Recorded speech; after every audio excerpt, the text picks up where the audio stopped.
Good morning. My name is Matt Whiteford, and I'll be officiating the service here this morning. And on behalf of Christine and the Pershall family, I'd like to thank you for being here and giving your support and condolences. It is with a heavy heart that we gather today, but it is with a joyful heart that we remember Mike and who he was, what he did, and the investment he made in people here in this room and beyond the walls of this room. And so I'd like to open us up in a word of prayer as we begin this morning. Father, I thank you for your love for us. I thank you for Mike and God, his, not just his contribution to this community, but his deep investment and his love to serve and his love for his community, his love for his family, his love for his brothers and sisters in law enforcement, Father. So I ask that this day you would grant us peace, you would grant us perseverance as we walk through the ups and downs of emotion and of remembering. We ask these things in Jesus' name, amen.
This morning we'll have the privilege to hear from family and friends about the relationship that Mike had and the things that Mike did. And so first I'd like to introduce and welcome Chief Carroll up to the stage.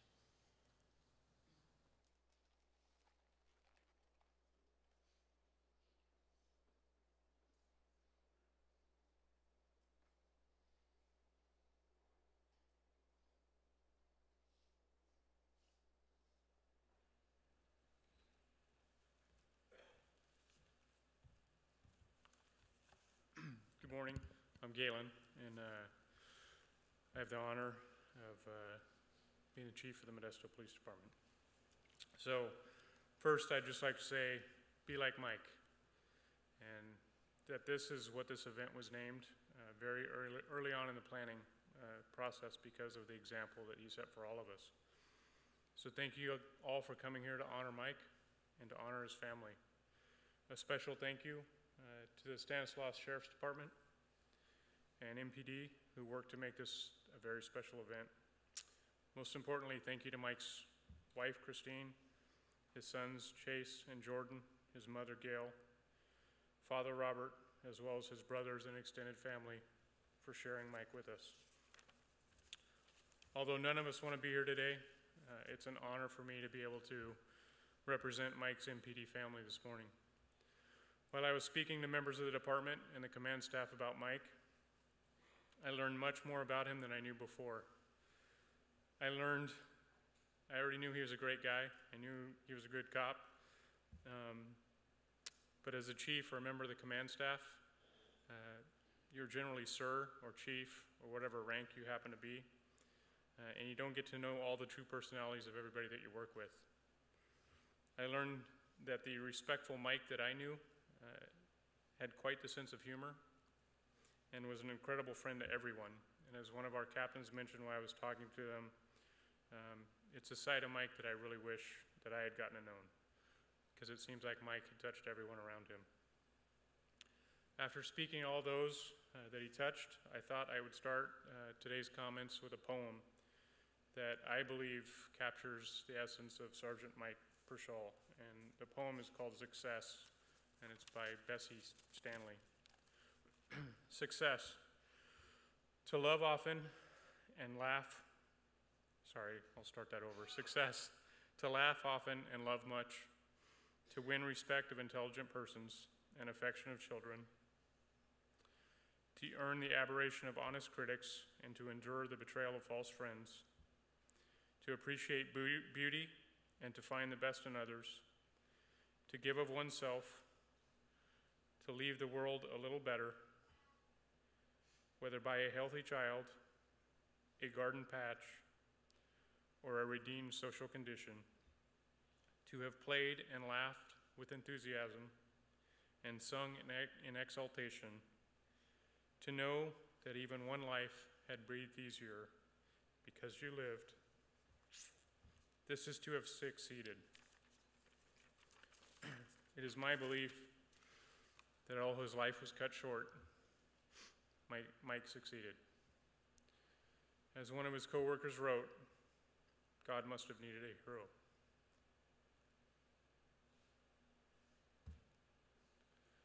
Mike was hired by the Modesto Police Department in November 2012 after first serving at Tuolumne County as a deputy.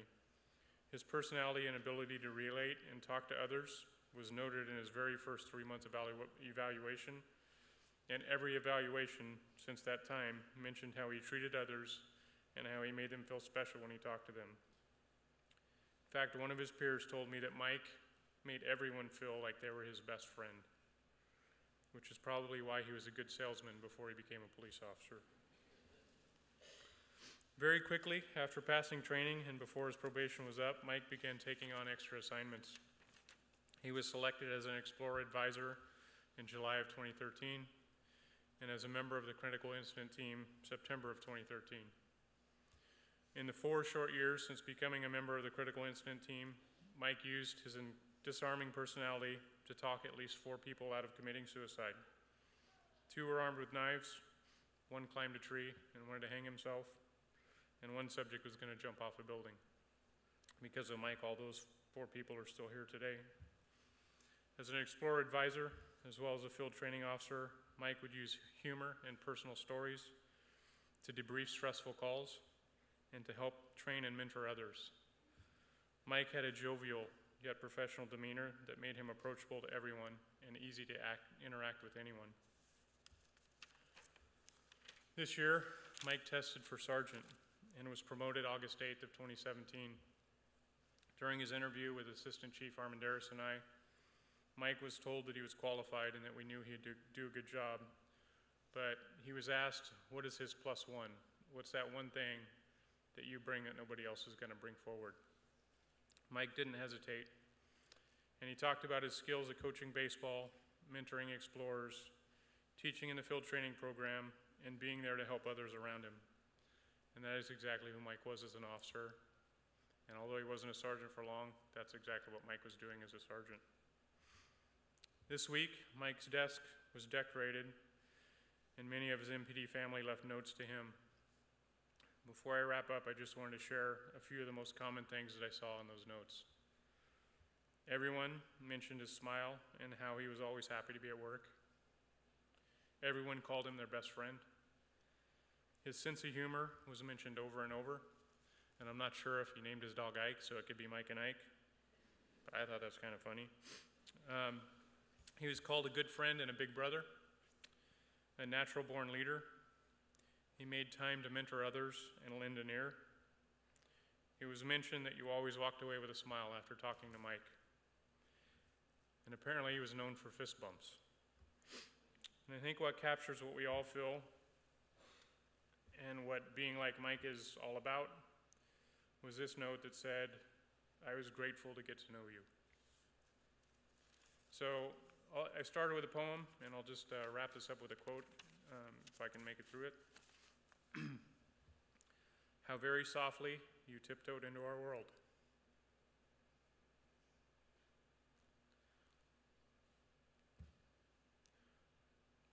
Almost silently, only a moment you stayed. But what an imprint, your footsteps left upon our hearts. Thank you, Mike. There's one last thing I need to do. Christine, I know that you've been asking, maybe I should say hounding, about Mike's sergeant badge. And Mike was supposed to have his pinning ceremony on September the 12th, although he was already a sergeant. So I have his badge here, and I want to come down and present that to you. Thank you.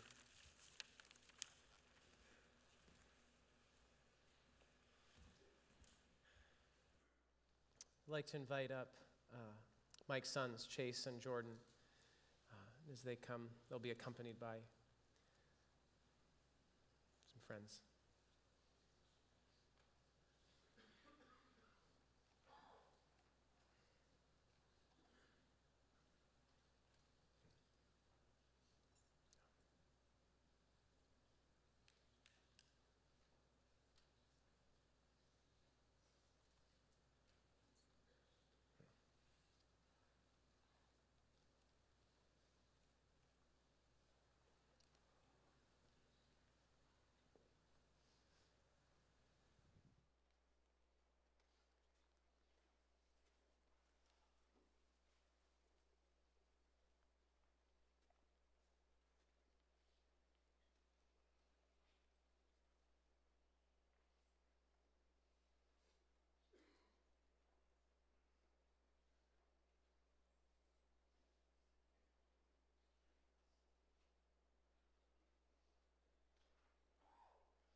I'll never forget my dad. He was the greatest man who ever lived. He was a great person, amazing father, and a wonderful husband to my beautiful mom. For those of you who didn't know him, which is hard to believe, nobody knew him because he talks to everyone. He was always the man to go to if you needed to talk or just get a joke.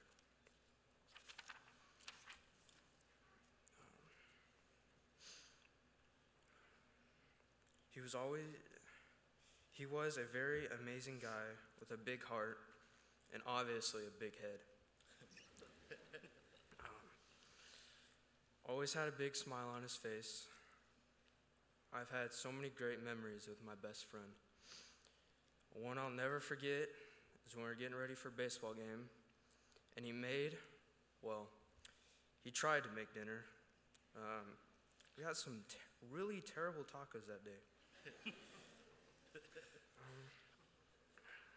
Another memory is when I was a little boy. I loved Spider-Man. My dad would call me at work saying, "Hey buddy, want to talk to Spider-Man?" Well, for the longest time, I thought it was actually Spider-Man, but it was my father. Or the time when I got my first car, I named it after one of our good buddies, Johnny. My father was a very hardworking man that was always supporting family and friends. I couldn't have asked for a better dad. He was the greatest man ever. I'll always remember my dad and always love him. I could just picture him giving me a hug right now, or rubbing my shoulders for a quick second, saying, "I love you, bud." One of his favorite sayings that I'll never forget is here. Let me show you how it's done. And most of the time, he would show me how it's done. But other times, it was a good laugh because he had no idea how to do it.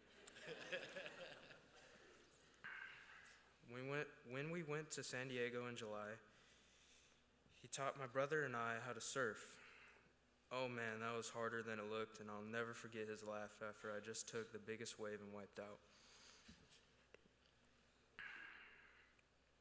As we were learning, it was like he was a kid again. He took that surfboard and kept saying to us, "Hold on, let me catch one more wave." He looked like the happiest guy at that moment. Like it was said in our favorite movie, heroes will be remembered, but legends never die. He was a legend for sure. I've always wanted to be like him, and I'm so thankful for the father that raised me to become the young man I am and teaching me how to play baseball and how not to play baseball. From playing catch for the first time to hitting dingers all the time, from rain or shine, he always loved to watch me play ball. He coached me for many, many years, and it was always a blast seeing him at third base. Even though he absolutely hated waking up at 5 a.m. for those baseball tournaments,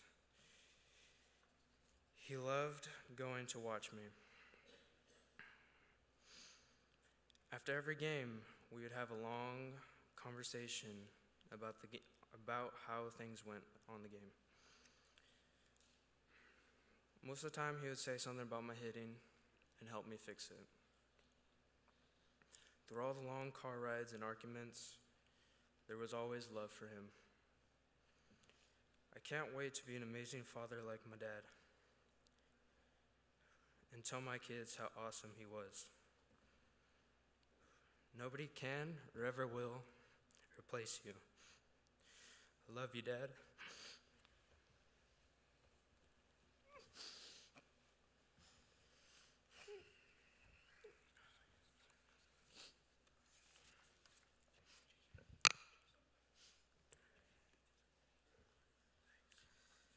It's a letter written by Chase, Mike and Christine's youngest son. My dad and I. Here are a few fond memories of my dad and me. My first time in San Diego was on July 2nd, 2017. We woke up at 3 a.m. and left my house at 4 a.m. When we left, we picked up Grandpa Tate at his house and we hit the road from there.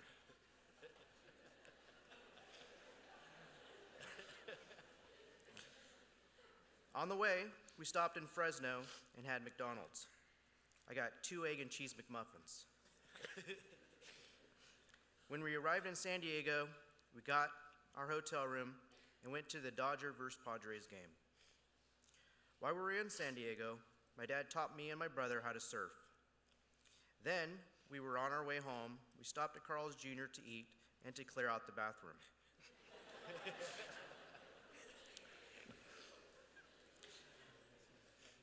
My dad and I recently got into bicycling.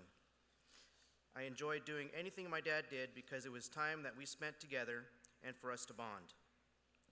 I got my first road bike 3 months ago, and my dad bought it for me.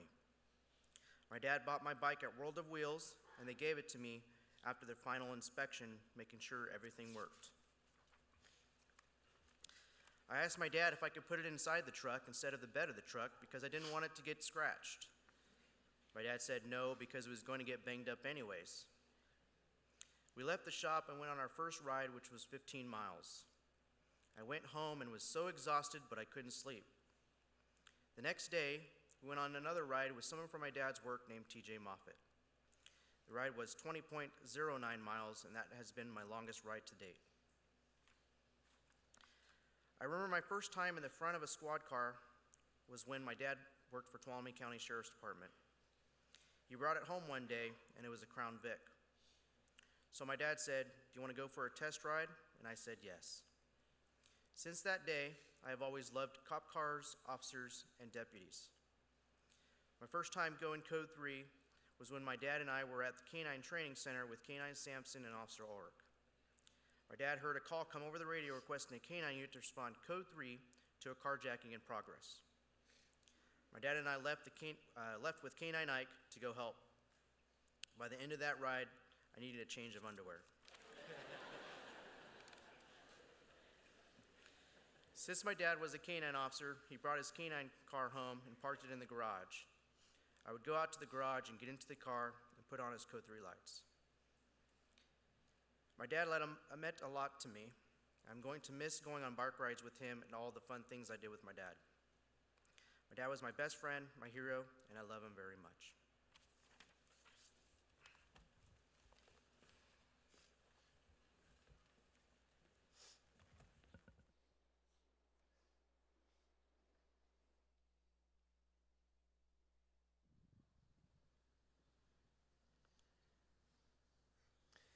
I'd like to invite Texas Mike to come up to the stage.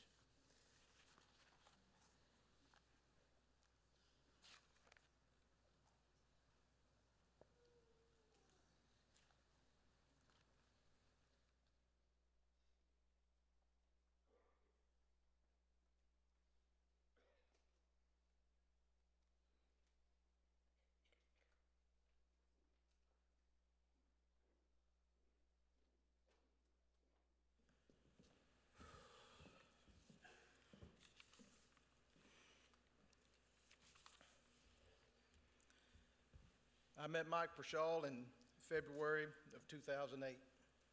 We had both got hired on to Tuolumne County Sheriff's Department. I had a little over 22 and a half years when I started with Tuolumne County. Mike had just beginning. And the minute I met Mike, I liked him. He had this infectious smile, this gift of life, and just this motivation that you just couldn't deny. If you didn't like Mike, something's wrong with you. Tuolumne County had over 2,200 square miles.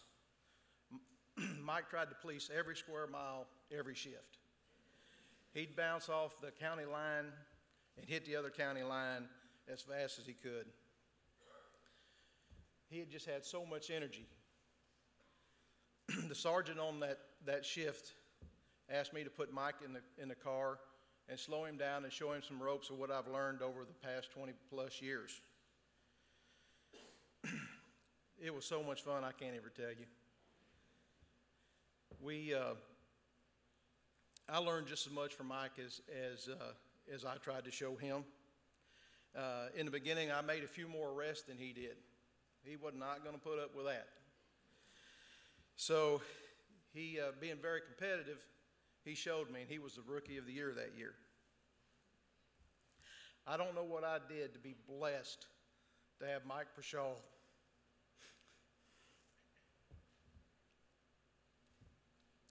get in my car.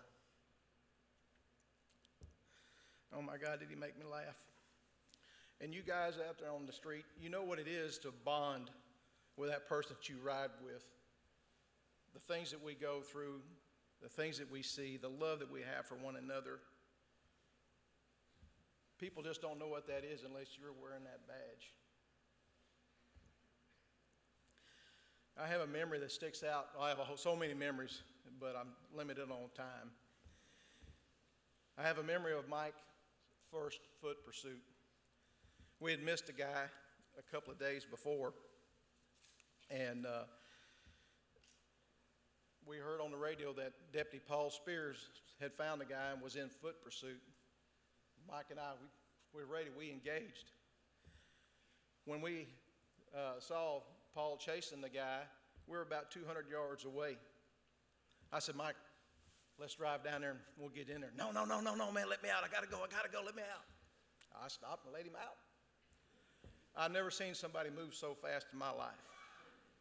His boots were getting rubber when he left. He almost got the guy, and he was hollering at him, why are you running? Don't you know I can run all day? Just when he was going to put hands on him, they came across a ditch, and the subject made it across, and Mike didn't. He went down hard. As soon as he got up, I knew he was all right. I drove around the other side of the hill, got out of my car, and I made the tackle while the both of them watched me. And believe me, I remind him that all the time. We had a good laugh over it. You know, Mike could run circles around me any time, but I got him that day. While we were in the car, we would have long conversations after we'd knock out all the calls, and you just have that bonding. And Mike started asking me all kind of questions of how I was raised and where I was from, being from Texas. You know, and coming to California, it was just different. And Mike and I, we just had this love for one another, and he wanted to know all about where I was from and everything that I did in my past. And we started talking about his grandpa and my dad. And Mike came to one of our shifts, and he was talking to me. I got to show you something, man. I got to show you something. Well, show it to me. No, you got to wait. So we started our shift. Calls were backed up a little bit. We handled the calls, and he said, all right, let's pull over. I got to show you something. So we pull over, and he goes, take a look at this, and he hands me a picture. See, Mike, I didn't know, but Mike thought that my dad and his grandpa knew each other. I couldn't believe my eyes when he showed me the picture. Picture of his grandpa and my dad. Man, I busted into tears and started crying. Couldn't help it. My dad had been gone about 5 years or so, and Mike's grandpa had just passed a little bit before. And I thought to myself, man, how does this happen? How does somebody come from Texas and meet this young man, and his grandpa and my dad knew each other? And I'm going to give you the short story. They were in the Army together. They went to the Korean War. 168 went, and 5 came back. They were 2 of the 5. Mike did some research after we found that out, and we looked at pictures, and he could point out his grandpa, and I could point out my dad, and it just gave us this bond like you wouldn't believe. And he talked to the last survivor of the 5, and he verified that they were tight, they were best friends, they both had red hair. You know, I still think today that just how did that happen. From that point on, we caught another gear. Somebody coined the phrase, the Mike and Mike show. Man, I loved it because Mike would do almost all the work. I'd have almost all the fun and get half the credit. And the Tuolumne County family would tease us a little bit in the Mike and Mike show that, you know, they want to give us a hard time, so we became Big Enos and Little Enos. You know what I'm talking about. And on double-up days when Mike and I would just beg to ride together, they'd tell, hey, Little Enos, bring the car around for Big Enos. He'd go out and get the car and bring it around for Big Enos. I'd walk out and get in it. I could tell stories forever, and they'll be with me forever. I was single. California didn't have any family, and Mike let me be part of his.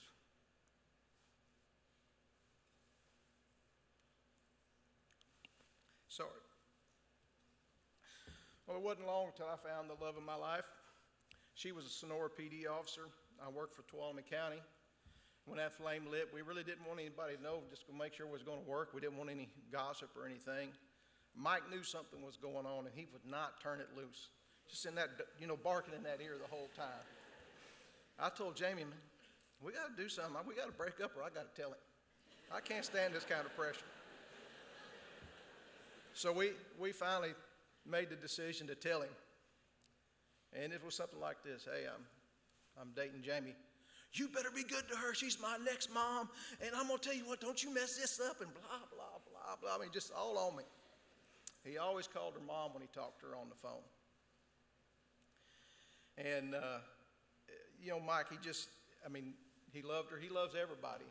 And like we said, everybody was his best friend. Well, I'm going to tell you, Mike was my best friend. And when Jamie and I decided to get married, how could I not ask my best friend, my son, my / crime fighting partner, not to be my best man? And after we were married, we went on trips with Christine and Mike. And the girls, I don't know how they put up with the Mike and Mike show. And don't think they wouldn't give the smackdown to us when we needed it. You know, we thought we were funny. I still think we're funny. We went to Pismo Beach with them one time, and on our way back, we were all talking. We had a good trip. It was just a wonderful trip. And out of nowhere, Mike hits Christine and hollers out, "Oklahoma." And I'm sitting in the back seat, I think, the boy's having a seizure, because this ain't part of the plan. A few minutes go by, Christine punches him and hollers out, "Alabama." Come to find out, that's a game they play when they're going down the road to see an out-of-state tag. And it's just something you just have to witness, man, I'm telling you. The Tuolumne County family, my hardest part. Man, I don't have the words to tell you how deep my love runs for you guys. The foundation that you gave to Mike to make him to the officer that he is today, it's unbelievable. Sheriff Mealy, Jimbo, that was so funny. Thanks for putting that in the paper. I'm going to name some names. They say don't name names, but I have to name the names that made an influence on Mike, not in any order. Neil Evans, Mark Kurzich, Matt Zielinski, Jeff Wilson, Jim Oliver, Kelly Dixon, Matt Stewart, Bob Begolia, Vic Serrano, Bobby Nickelfort, Carl Benson, Alex Rivera, Jared Pippin, Craig Davis, Craig Rogers, Mitch Roulette, Brandon Green, Keith Schertz, Dan Graziosi, Philip Hallencack, David Vasquez, Deborah Moss, Rodney Hobbs, Lee Butler, Frank DeRocher, Tim Wirtz, Paul Tawala, Rob Lyons, Danny Crow, Jeff Gimpler, Biscuits, Oliver Imlock, and all the ladies in dispatch. These outstanding individuals helped mold Mike and gave him that foundation, and I appreciate that, and I love you for it. I'd also like to thank the Tuolumne County Jail staff, because they put up with the Mike and Mike show. When we were together, we brought some people in that need some processing. We've been through a lot, and I won't ever forget it. To the Modesto Police Department. Chief, Mike, he believed in you. He looked up to you, and I think he might have had his eye on your job somewhere down the road. You have a fine department. I've had an opportunity to meet some of the men and women.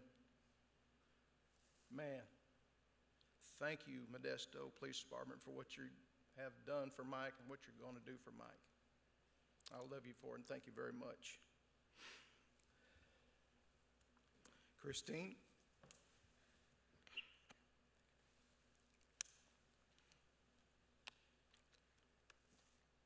I love you. Thank you for putting up with the Mike and Mike show. I know that was hard at times, especially looking at the turtle head. I know Mike loved you because he told me so. He was going to buy you a ring, and he wore my phone out talking about that ring. He wanted to make sure that was the right one. He fretted about it, and when he finally settled on the ring, I knew you were going to like it because it was a beautiful choice, but I knew that you were going to love it because it was from Mike. He did a good job on that. Jordan and Chase, you boys have been so good to me. Man, you accepted me in your family. I love you. You make me laugh just like Mike did. But the three of us have an obligation to continue what your great-grandpa and my dad started. The Mike and Mike Show put life back in it. We're going to keep that going. I got your back. Mike, I don't know how this part of my heart will mend. In the last 10 short years, you became a big part of my life. You made me a better person, and my gosh, did you make me laugh. 1565 and 1568 will run and gun in my mind for a long time. And Mike's up there with my dad and his grandpa running and gunning right now. Anybody ever gives me the chance, I'll tell them what kind of person Mike Pershaw was. I'll look for that opportunity. I love you, Mike, but you know that because we told each other that all the time. And I'll see you again.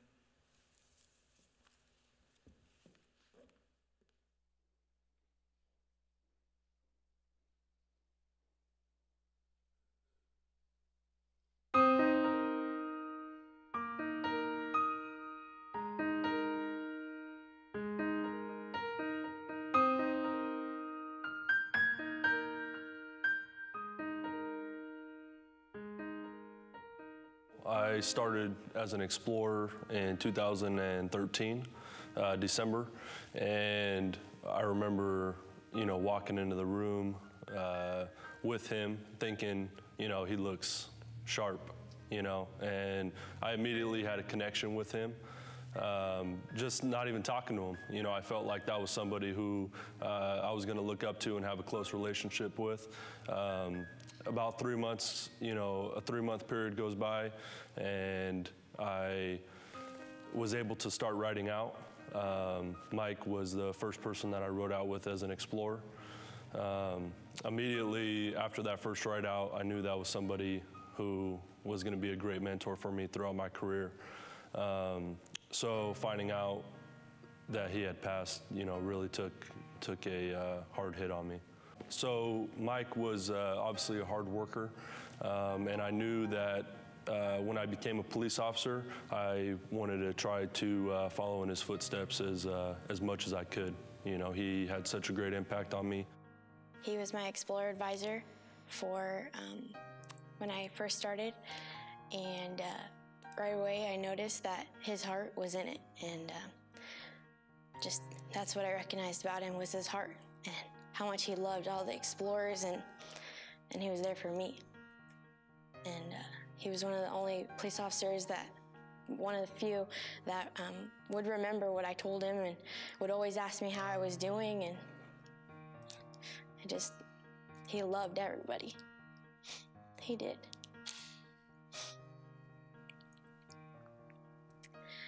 And missed him, and all of the explorers missed him. I mean, he would come in and he would just fist bump everybody and just be like, how you doing? Making sure everybody was good, and all the time. Always asking people whose pursuit is better. And obviously it was his pursuit all the time. And I remember one time I rode out with him and I asked him, let's go hunt. And he's like, okay. And so we looked for a car, and he's just as excited as I am. He's telling me, write down all the stop signs this guy's running. And so I was, and then he cancels the pursuit, and I was like, what? Why? He goes, Tori, I'm trying to be sergeant soon. I was like, okay. But it was just funny. That's just how he was. He just cared about everybody. His heart was so big. And he loved his kids and his wife so much. He talked about him. He's what I want to be when I become a police officer. And I'll always think about him. He was very caring about everybody. He would, just last night I heard that he reached out several times to people at our old agency that we worked together at. People that he wasn't even close with when he was there, but he kept in contact with them and always checked up on them as recent as just a couple of weeks ago. And Same thing with me. I mean, he would text or talk to me almost on a daily basis and find out, if I've heard anything about an assignment that I want. And he was always, had some sort of feelings or caring about other people's needs or wants. And he was a great guy. His family was everything to him, and I used to give him somewhat of a hard time when he would take time off to go to special events and whatnot, but that was prior to me being a father. And once I became a father, I realized why he would do it. It was because that's what number one is. It's your family, and he loved them. He took care of them, loved his kids. He wouldn't stop talking about his kids, about their sporting events, and he's going to be missed. So I was Mike's first lieutenant when he first got promoted. And the special thing about Mike to me, and I think to everybody that was around him, was he wasn't jaded by police work at all. In fact, quite the opposite. Passion, dedication, love for the organization, love for his family. A truly remarkable person, because in police work over time, we do become jaded. It's easy to become jaded. It's easy to become jaded outside of the organization and within the organization. And very often, society will look at you sometimes negatively, and even people inside the organization may. But Mike had none of those qualities. Mike was equally as loved inside of the organization as he was in the society that he protected, as he was by his family. My eternal I'm sad to see that he wasn't with us longer, and I hope that his family knows that he meant so much to us. We are a broken department from losing him, and they are a broken family from losing him, and I truly believe that he was one of the greatest leaders I've ever met. So I encourage everyone to be like Mike. Met him through Modesto Police Department. We started camping together as our families, and we got to meet their family, as well as their kids and his mom. And we quickly learned that Mike is a spitting image of his mother, Gail. And, we always used to say, my wife would tell me, can't you be like Mike? Because he is such a great role model to his children. He's emotional and just all around good person. When I first met Mike and his family, I knew that they were people that we wanted to keep in our family, and we quickly grew to love them and the kids and Gail and Grandma Gigi and all of our camping trips and the great times and the great memories that we had with them will live on, and all the laughter and good times and joking. We're always going to remember that. We just wanted our daughter, who calls him Uncle Mike, wrote, "Be like Mike." And we know Mike would look at this and probably say that it's missing the Kalani symbol to it. So the only thing I'm going to add to it is the Kalani Souza hashtag Be Like Mike. So we love you, Mike. We love you. And we love you, Christine, and Jordan, Chase, Gail, Gigi. We love you all. Mike was a great guy. From the moment you met him, it saw something special about him. He got deep into you. He was just a great person to talk with. He very positive, lifted you up, great person. We were part of a group, camping group, and one thing I learned from the get-go is if you're being silly out there, be careful, because if Mike had his phone out, he wasn't gonna catch you.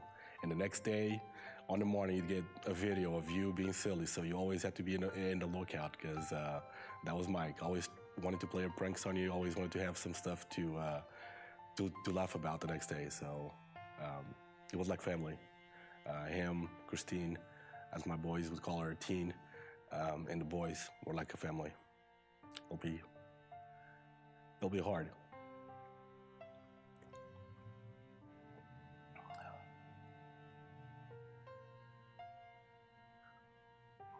But he's, like my 5-year-old said, Uncle Mike is not gone. He lives in our hearts, in our minds. to make our lives easier.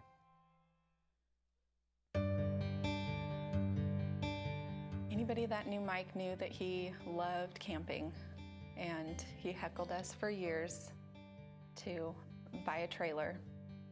And finally we gave in and we got a trailer, and we joined this little camping group that he created. And after the first couple camping trips, we kind of realized that it wasn't just a camping group, it was a family. And Mike was the center of it all. We're lucky to be a part of that family. We're gonna miss his campfire stories and his silly little one-liners. I'm gonna miss those dimples.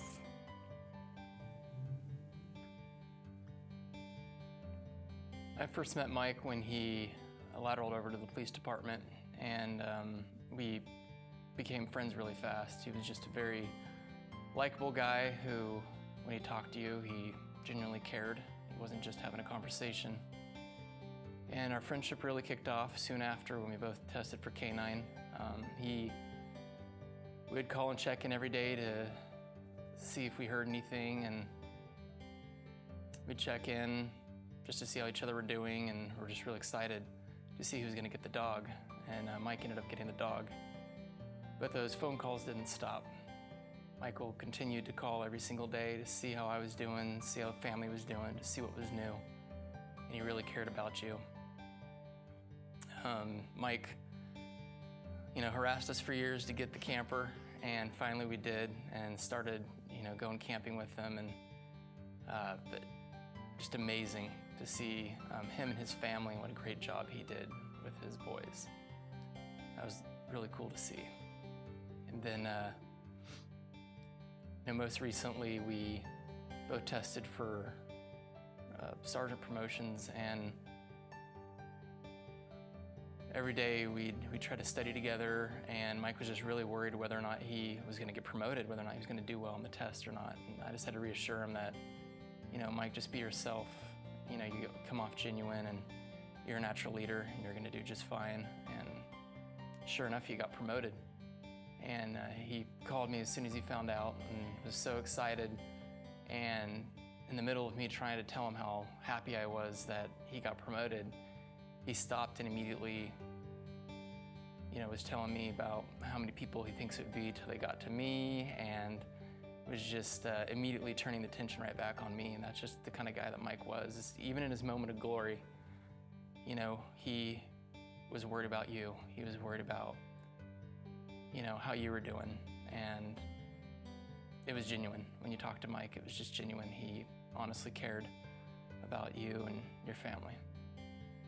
But,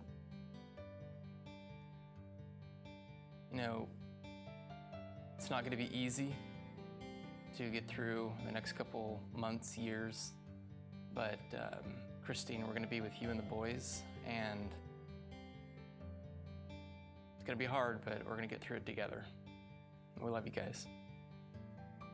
Mike called me Tiny.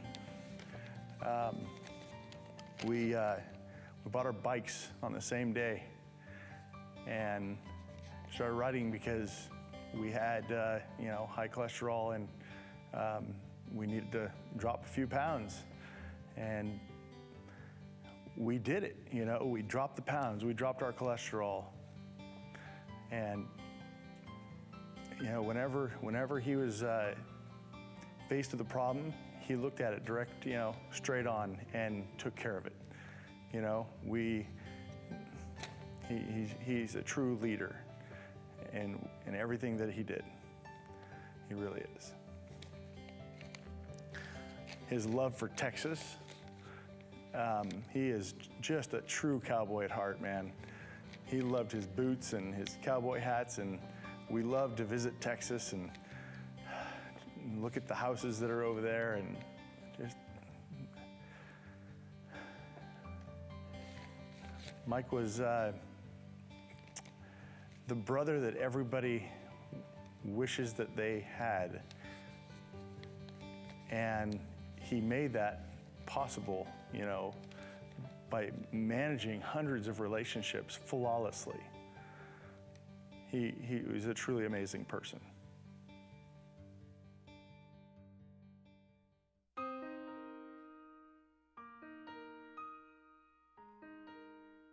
Mike and I have been friends since he came to the police department back in 2012.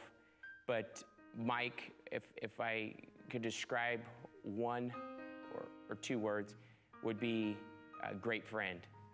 We had a lot of good times at the police department. Story when we were partnered together in an unmarked car. We were doing fireworks patrol. We pull up to an intersection, look over, these kids are laughing and look like they're having a good time. Light turns green, they proceed to race us. We look over at each other and we can't believe that this car is racing us. We're in full uniform, but we're in my car. They have no idea we're the police. They zoom down the road, Claus Road, and Mike and I get behind them, and they turn the corner, and we light them up. And get up to the car, and these kids were like, hey, what are you guys doing back there? You guys are racing? Oh, we weren't racing, this car was chasing us. No, there's a car chasing us. No, that was us. You were trying to race the police. No, there's a car chasing us. So we proceed to have them get out and look at the car, and they were 17, 18-year-old kids, and we lectured them, but didn't give them a ticket or anything, let them go. But it was just,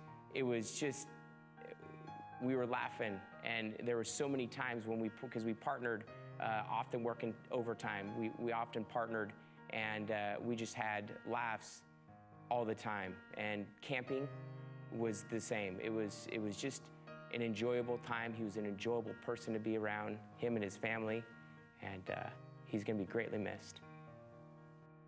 Mike was just a great guy, always joking and laughing. Every time I was with Mike, we were always laughing.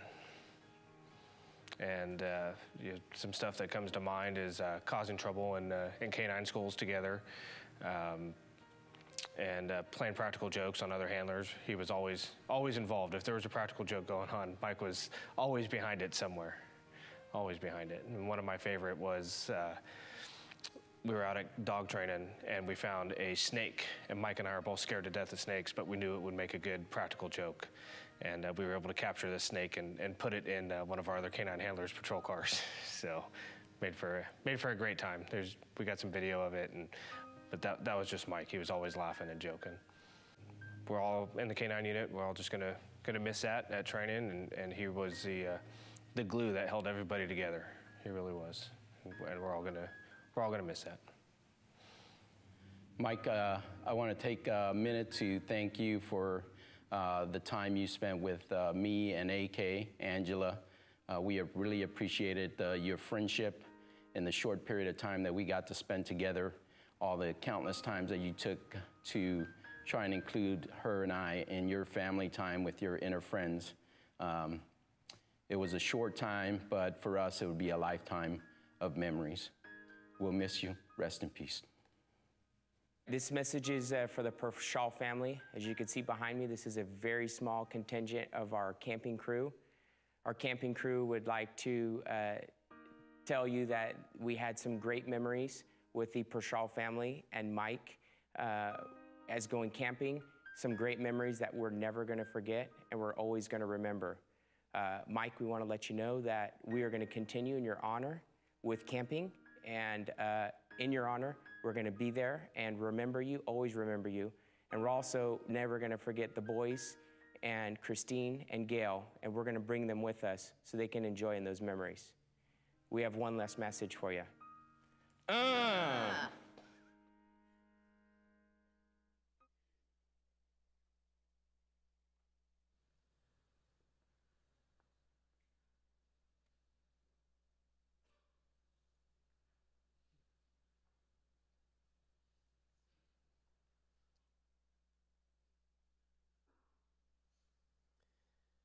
I'd like to invite up Chris Adams and Explorers.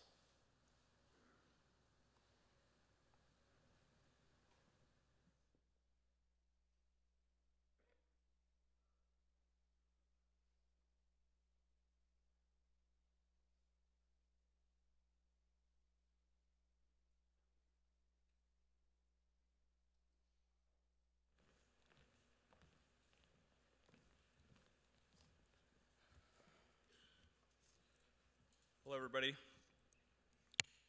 The people standing up here with me have been or are currently police explorers. As you know, Mike was an Explorer advisor, and this group standing with me today are some of many that Mike left an impression on. What I'm about to read is a message to Mike, his family, and everyone on behalf of them. Michael Brashall was a very special police officer and mentor whom everybody looked up to.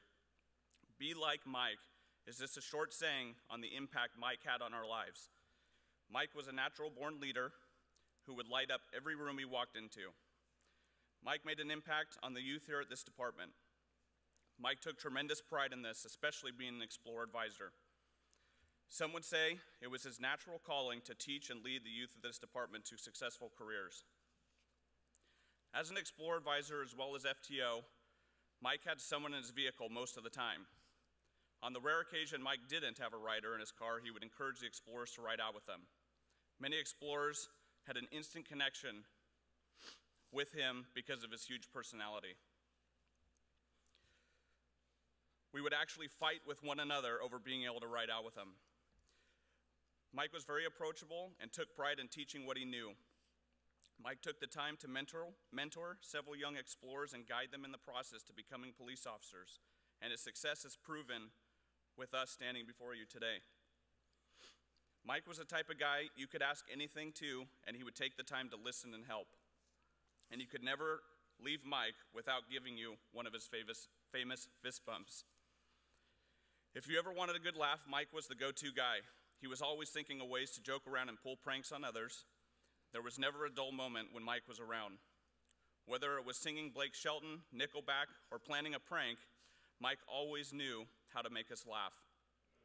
Mike was lighthearted and could always take a joke even if you were new. Many of us will carry these memories and stories forever. One of the many traits Mike taught us was his compassion for others. Many of us experienced and saw how great he was with dealing with people. Mike would try to turn a negative experience into someone's life into a positive. He would listen to the problems of people and try his best to help. He would never speak down to people and instead show them kindness. Mike showed you how to treat people with respect even when they didn't do the same to you. Mike had a passion for everything he did. He always gave 110% to his work and his family. He would always talk about his family to us and how much they meant to him.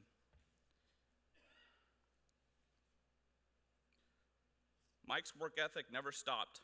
Whether it be from handling calls or training with Canine Ike, he never stopped striving to set a great example to us. Mike's work ethic will continue in each of us every day. Mike had a huge impact in our lives and our hearts. I don't think he realized the difference he made and the legacy he created with us.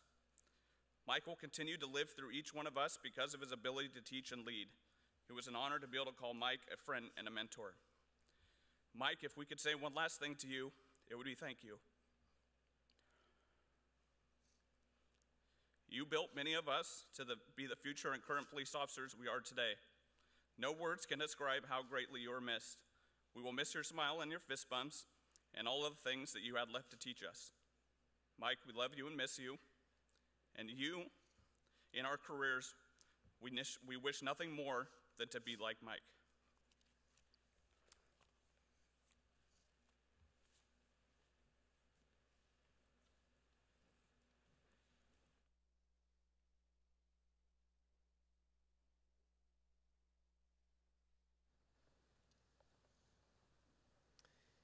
I invite Mike's brothers, Brett, Kyle, and Brian, to come up and share.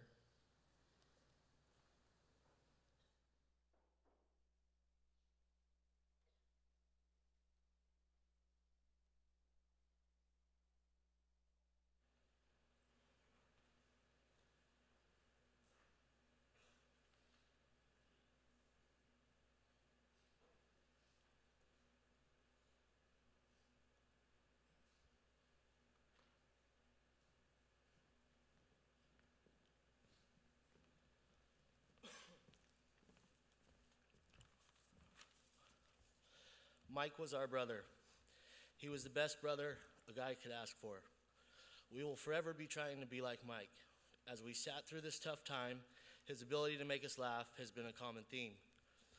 Having said that, Brian will never forget the time Mike turned his attention away from the barbecue to throw a brick of black cats and then back up, waiting patiently with a straight face until they started popping.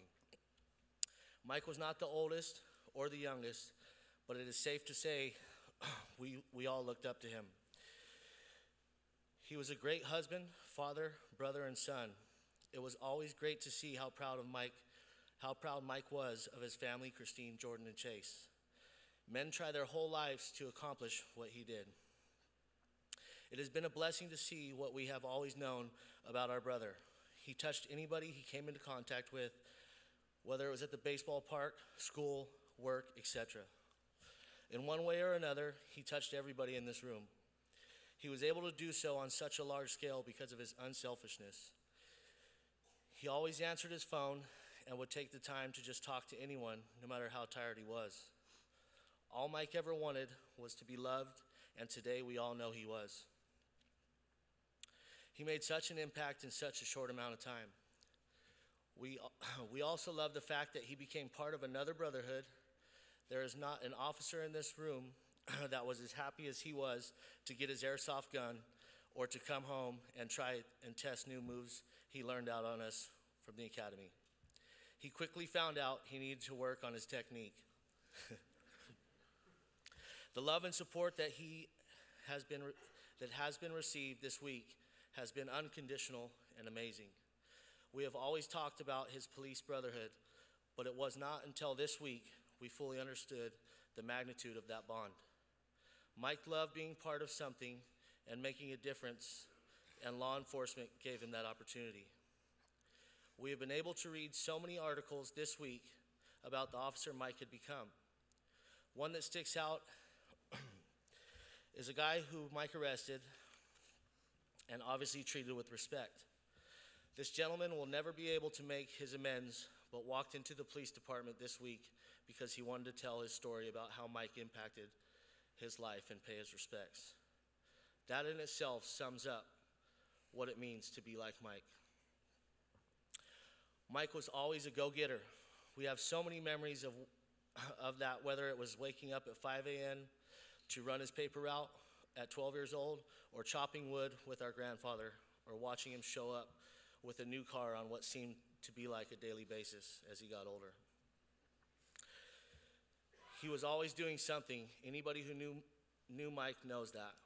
It is impossible to put into words what Mike really meant to us. He was the glue to our family. There was a time where I wasn't There was a time where I was not making the best choices in my life, and my big brother found it in his heart. Not to judge me, but to call me up and tell me, we just want you in our family. I am so thankful for him being the man he was in my life. Today I will honor that statement. To Chase and to Jordan, your dad lives every day inside you. You were the most important people in his life. He has done everything he could do to teach you that you can accomplish anything you want in life. We see Mike inside each of you and know you can accomplish whatever you want just as he did. Christine, we want you to know that we love and support you more than ever. We're so grateful that Mike had you in his life. We know the love and support you provided was what truly drove Mike to accomplish his dreams. Our brother had a heart of gold and always looked for the good in people. Today, in this tough time, we will continue to maintain that attitude and look for the positive in this situation so that we can move forward and come together the way he would want us to. We love you, Mike.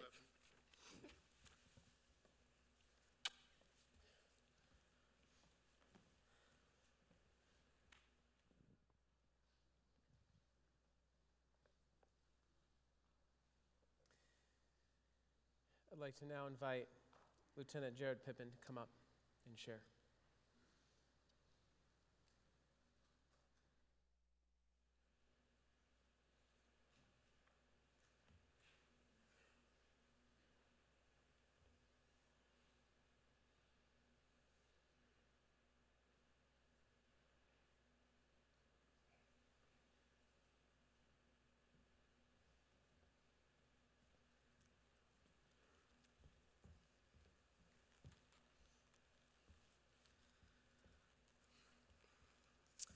It's an honor to stand before you today to help celebrate the life of Mike and to be able to share parts of Mike's journey as a member of the Tuolumne County Sheriff's Office and our law enforcement family.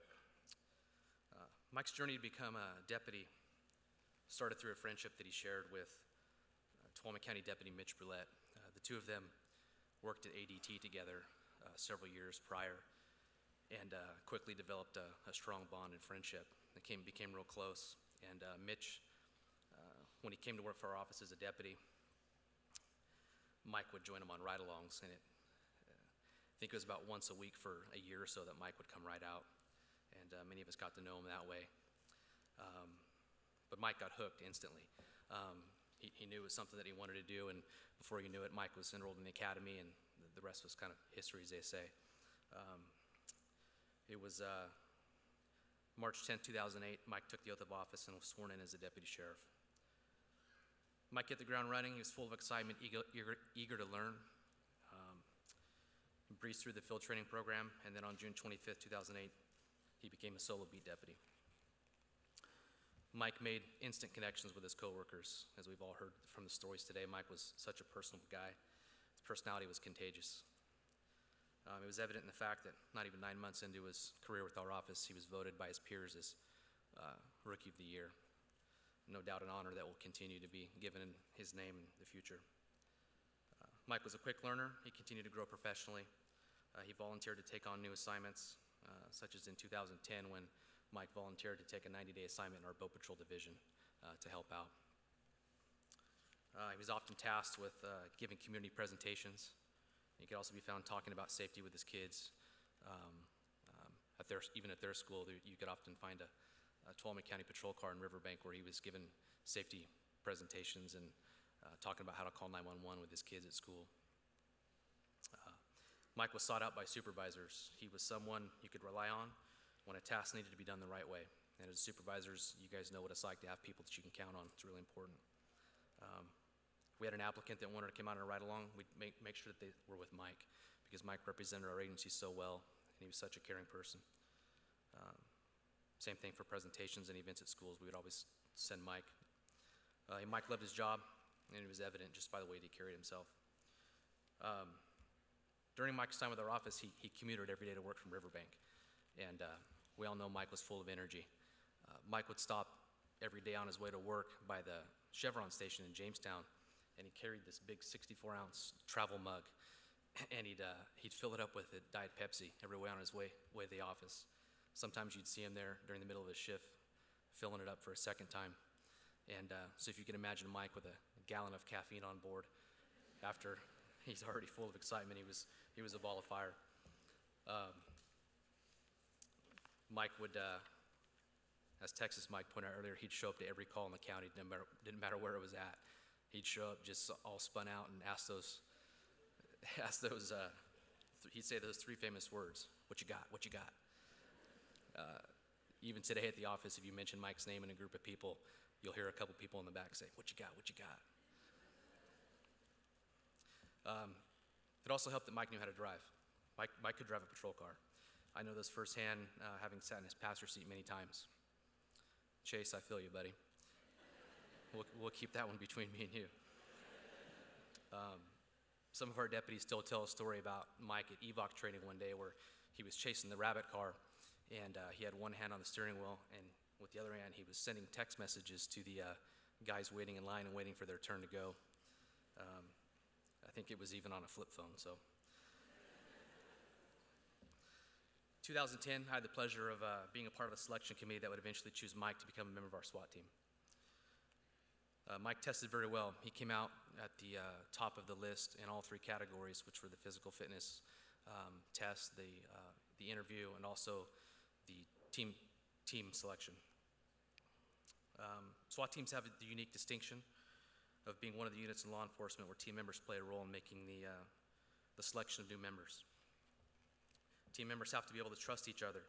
And by trust, I'm not implying that the person simply has to be honest, but the person has to be willing to sacrifice himself for the other team members. He has to be a person willing to sacrifice himself for somebody that he or she may not even know. Mike had a unanimous vote from our team, and we had confidence in him. One thing Mike taught us as a member of our team, it was during the summertime, we decided it would be a good idea to swim across Lake Don Pedro for reasons that only SWAT guys could justify. But for purposes of this story, imagine us swimming across the widest part of the lake, but in reality it was only like 100 yards from one side of the channel to another. But Mike, being as brave as he was, set out with the rest of us, and for reasons I can't explain still to this day, we were all still wearing our BDUs and our patrol boots. I guess you never know when a SWAT guy might have to swim across the lake, so we decided we'd give it a shot, see if we could do it. About halfway across, it was evident that Mike started to struggle. We were smart enough, though, that we put a boat patrol unit out in the middle of the lake just in case. And we glanced over and it looked like they were filming for Shark Week or something with all the water splashing. But we plucked Mike out of the water. He was starting to struggle. Took him across to the shore, but I was having lunch yesterday with some of the guys from Honor Guard, and I was reminded that Mike blamed it on the foot-long Subway sandwich that he had for lunch. I guess when your parents tell you when you're little that you should wait after you eat lunch before you go swimming, there's some truth to it. We talked about that often, and still to this day, it's one of our favorite stories about Mike. Mike cared about his job, but more importantly, he cared about his coworkers, he cared about his community, and he cared about his family. Over the course of the last week, I've heard so many stories about Mike that, some of them I've heard before, some are new, but Mike has so many lasting effects to this day at our office that, he left about 5 years ago. I heard from Deputy Hobbs this week. Mike introduced Deputy Hobbs and his son to travel ball at Belpassi years ago, and it's a passion that they still share today together because of their bond with Mike and Jordan when they were playing travel ball. I mean, he told me stories about how they'd watch each other's games in between the downtime when they were down there, and of course the rivalry that everybody had with Mike if you weren't a Giants fan. A lot of people shared that as well. Mike he made a point to connect to people on a personal level beyond simply being a coworker. He was just a dear friend to many. In 2012, Mike made the decision to be closer to home. He wanted to have more time with his family, and he wanted to explore some new adventures, and the Modesto Police Department hired Mike. We were all sad to see Mike leave, but couldn't fault him for making a decision to better his family, because that was what was most important to Mike. Because he was so active as a deputy, we still got to see Mike often as he came up to finish out court cases and serving out the probably 100 subpoenas that he had. But every time he'd come by the office, we'd see him, and you could see the excitement in his face. You knew it was genuine, and after he was done telling us all about the hot calls and the excitement of being a city cop, I know I would always ask Mike one question. And I said, Mike, how are they treating you? Without hesitation, Mike would talk about how much he was treated like family, how it was like he'd worked for MPD for his entire career. He said the guys were super friendly, so much fun to be around. Mike didn't know it at that time, but he actually started a one-man recruitment team. And within the next 18 months, several members from our agency joined Mike at MPD, myself included. There's a bunch of deputies running around the streets of Modesto fighting crime. I've had so many fond memories and friendships, or I have so many fond memories and friendships that I'm truly thankful for today. And if it hadn't been for Mike, I would be missing those. When I returned to the sheriff's office a few years ago, it was tough knowing that I wouldn't see Mike as often, but strangely enough, our friendship actually continued to grow and we became closer. Mike was a dear friend of mine, just like many in this room. Just real quickly, I want to share a couple stories, things that I loved about Mike, and I'm sure many of you can relate to them. Mike was a friend that would call rather than text. And if you didn't answer the phone, he'd leave you a voicemail and he'd talk to you like you were there. Anytime I talked to Mike, he always asked how my family was. It didn't matter what we were talking about, and you knew it was genuine. He wasn't just asking out of formality. He truly cared about not just my family, but if you knew Mike, he cared about your family as well. My wife told me a story.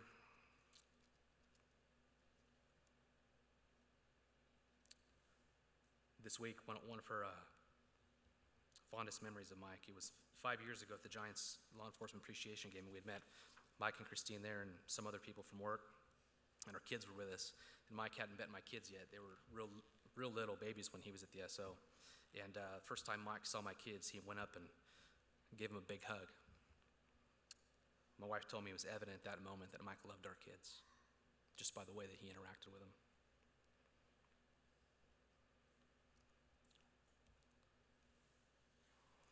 To the men and women of the Tuolumne County Sheriff's Office who had the pleasure of knowing and working with Mike, those that have heard all the stories, hold your heads up and smile. Think about the great memories that we're blessed to have. To the men and women of the Modesto Police Department, thank you. Thank you for watching over Mike. Thank you for accepting him so graciously as a member of your family. He was proud to be MPD. He was MPD strong.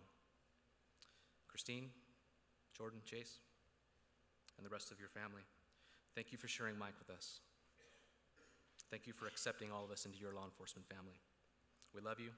We love you, Mike. God bless.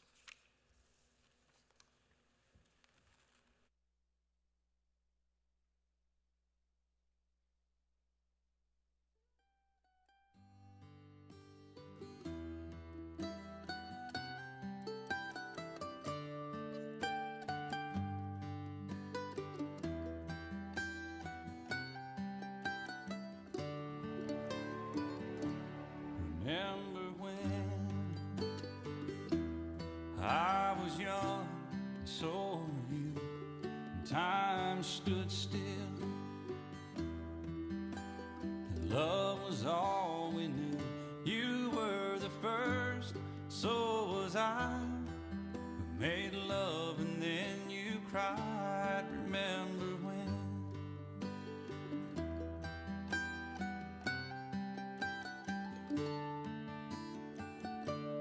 Remember when we vowed the vows and walked the walk and gave our hearts, made the start, and it was hard. We lived and learned life through curves. There was joy, there was hurt. Remember when?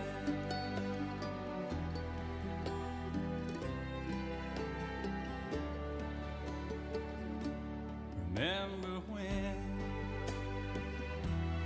old ones died and new were born, and life was changed, disassembled, rearranged.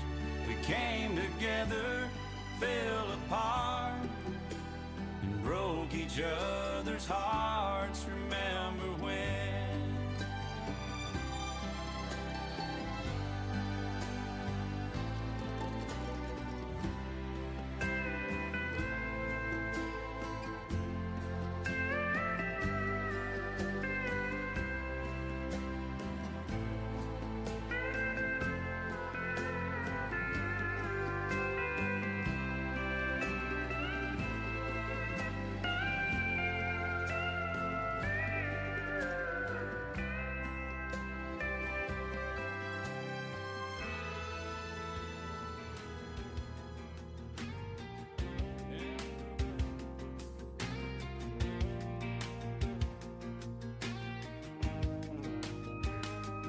When you put two and two together, you figure out love's got four letters. I should have known that when I met her, but she had to spell it out for me. After all that second guessing, it's been a long, hard history lesson. Hell, that's a class I got an F in, but now I understand perfectly. She put the her in hurt, she put the Y in try, she put the SOB in sober, she put the hang in hangover, she put the X in sex, she put the low in blow, she put a big FU in my future. Yes, she's got a way with words. Yes, she's got a way with words.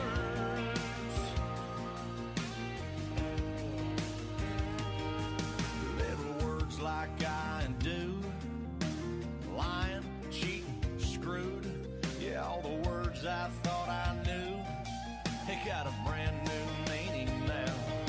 She put the her in hurt, she put the Y in try, she put the SOB in sober, she put the hang in hangover,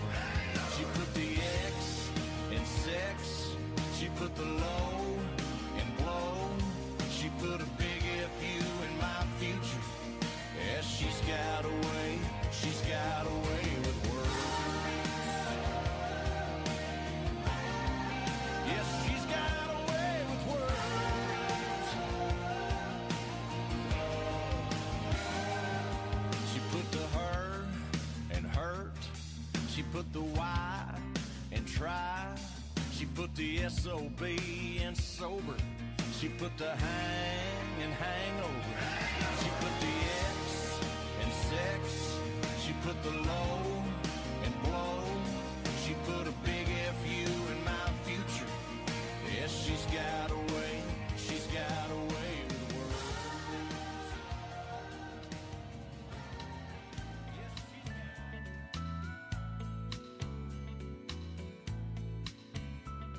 When the sun goes down on my side of town, that lonesome feeling comes to my door, and the whole world turns blue. There's a rundown bar across the railroad track. I got a table for two way in the back where I sit alone and think of losing you. I spend most every night beneath the light of a neon moon. Now if you lose your one and only, there's always room here for the lonely. To watch your broken dreams dancing out of the beams of a neon moon. I think of two young lovers are running wild and free. I close my eyes and sometimes see you in the shadows of this smoke-filled room. No telling how many tears I've sat here and cried, or how many lies that I've lied, telling my poor heart she'll come back someday. Oh, but I'll be alright as long as there's light from a neon moon. Oh, if you lose your one and only, there's always room here for the lonely. To watch your broken dreams dancing out of the dreams of a neon moon.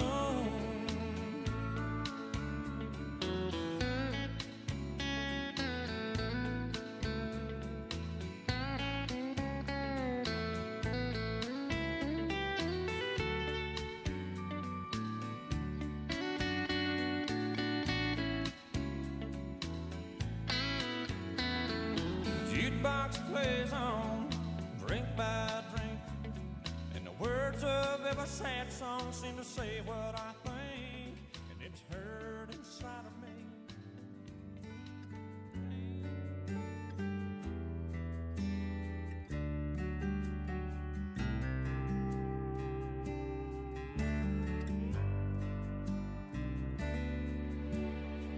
Another summer day has come and gone away in Paris and Rome, but I want to go home.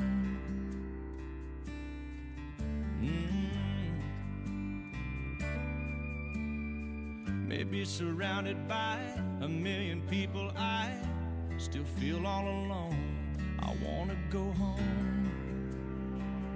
Oh, I miss you, you know. I've been keeping all the letters that I wrote to you, each one a line or two. I'm fine, baby, how are you? I would send them, but I know that it's just not enough. My words were cold and flat, and you deserve more than that. Another airplane, another sunny place. I'm lucky, I know, but I want to go home. I've got to go home. Let me go home.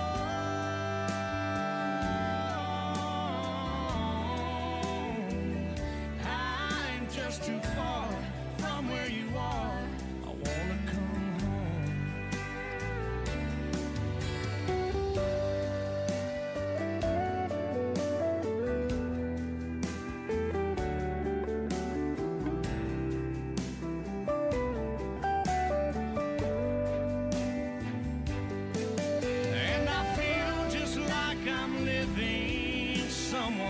else's life. It's like I just stepped outside when everything was going right. And I know just why you could not come along with me. This was not your dream, but you always believed in me. Another winter day has come and gone away, and even Paris and Rome, and I want to go home. Let me go home. That I've had no doubt, between the bottle of wine and the look in your eyes and the Marvin Gaye. Then we danced in the dark under September stars in the pouring rain. And I know that I can't ever tell you enough that all I need in this life is your crazy love. If I never get to see the northern lights, or if I never get to see the Eiffel Tower at night, or if all I got is your hand in my hand, baby, I could die a happy man. A happy man, baby.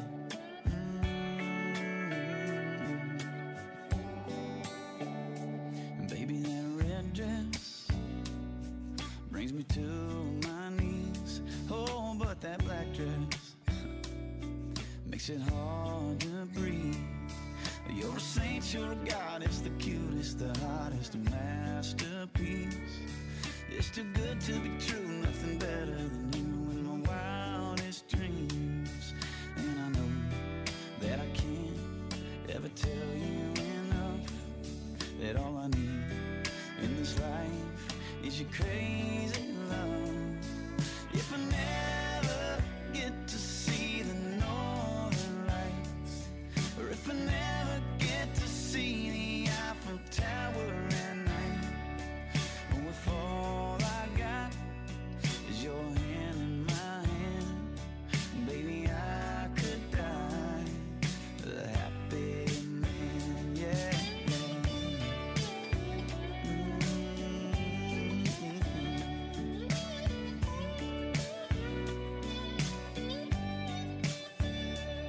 I don't need no vacation, no fancy destination. Baby, you're my great escape. We can stay at home, listen to the radio, dance around the fireplace. If I never get to build my mansion in Georgia, drive a sports car up the coast of California, oh, if all I got is your hand in my hand, I could die a happy man. Baby, I could die a happy man. Oh, I could die a happy man. You know I could die. I could die a happy man.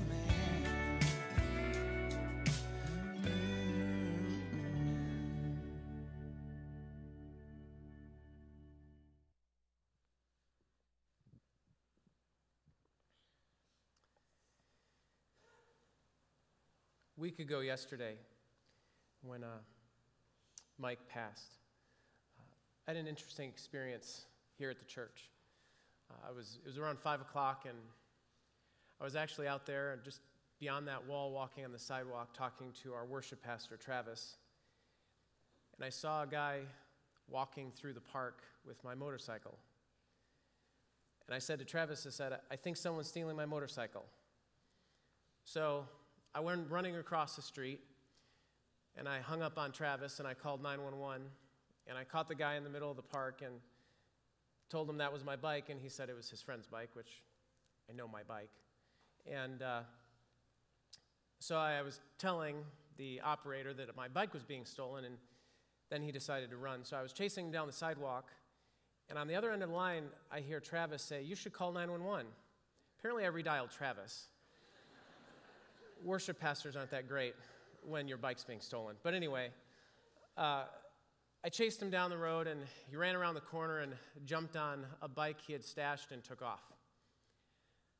So the operator told me that they'd send a police officer out, and so I should just wait. And so I sat out in the lobby there, and I watched because I figured he probably wouldn't find us because the church was closed at that point.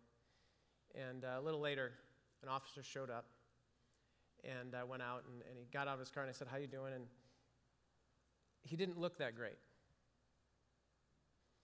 And I said, "Are you okay?" And he said, it's been a long day. And then he said one of his fellow officers was killed in a bad accident. And here's what went through my mind and what I thought as he said that. That no matter how bad of a day you have, you men and women continue to show up. For a guy whose bike was almost stolen, and that's really not a big deal. But you still show up every day when people don't want to get up, don't want to get out of bed, because it's too hard and it's too heavy. And that's exactly who Mike was. Mike showed up. Whether it was easy or not, every time. As I was talking to Christine the other day, she said that even when a normal person would say no, Mike said yes. And he continued to show up and do it anyway. On a day that's come way too soon, there's bound to be struggle. And it's okay to not be okay. Often when people ask us, how are you? We respond with either great or sometimes if we're a little bit off that day, we say terrible. But to be honest, most of the time we're somewhere in between, tipping toward great or tipping toward it's been a pretty hard day. I'm big on vulnerability as a strength, not as a weakness. And there's a quote from Brené Brown, and she says this: vulnerability is not winning or losing, it's having the courage to show up and be seen when you have no control over the outcome. Vulnerability is not weakness, it's our greatest measure of courage.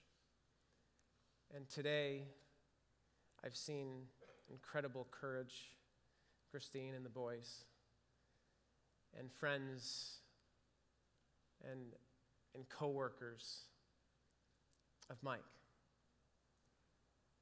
I didn't get to know Mike, and I didn't ever meet him, but I've heard a lot about him from a lot of people that I do know.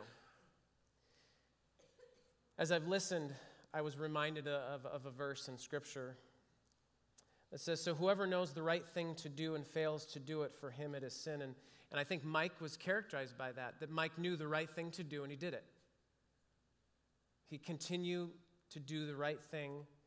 Even when the right thing was hard, he still did it. It's easy to do the right thing when it's enjoyable and easy, but it's hard to do the right thing when it's a sacrifice. And Mike did that. Mike did right by his family. He got a job when he was 15 years old to support his mom. And from then on, he continued to support his family. He's been caring and supporting for them. He's worked hard to provide everything he could for his family. He's cared. As you heard, he's been an incredible brother. Mike did right as a police officer. He loved his job because he was helping people. Sometimes it was welcome help. Sometimes it wasn't really welcomed help. But he served because he loved to help people. In fact, one of those someones was a man named David Luke. On May 15, 2014, David was arrested by Mike. David was one of those who at the moment didn't want Mike's help. But later, because Mike knew the right thing and did it, David recognized the chance he had been given. In David's own words, he was quoted in the Bee recently saying, "I said some pretty hurtful things to him because my freedom's been taken away and I think it was his fault." But then he says later, Mike actually had a decent conversation with me, as in, what are you doing? What happened in your life to make you do this stuff? I told him about my addiction problem, and he actually treated me like a human being, you know what I mean, rather than like a piece of scum. And today, David has 29 units to go before his associate's degree in human services. He's attending classes full-time to become a chemical dependency counselor because of the right that Mike did. Because Mike got up and went and did what he was called to do. And he did it in a way that wasn't jaded, wasn't bitter, didn't give up, just like I experienced last week. You guys showing up. Mike was not just a great guy, a great brother, a great husband and father, or a great police officer. Mike was a guy who saw the right things to do and he did them. And I think that's why the statement, "Be like Mike," is so good, so accurate. Let me close this in prayer this morning. Father, I pray that you would give us courage and faith to those who are grieving, that they may have strength to meet the days ahead with hope, always remembering the example that Mike left. Amen. I want to dismiss first the Modesto Police Department uniformed personnel.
And now I'd like to dismiss the Tuolumne County Sheriff's Department personnel.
And now I'd like to dismiss the remaining uniformed personnel.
And everyone else may be dismissed.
want me to grab it? I've got free hands.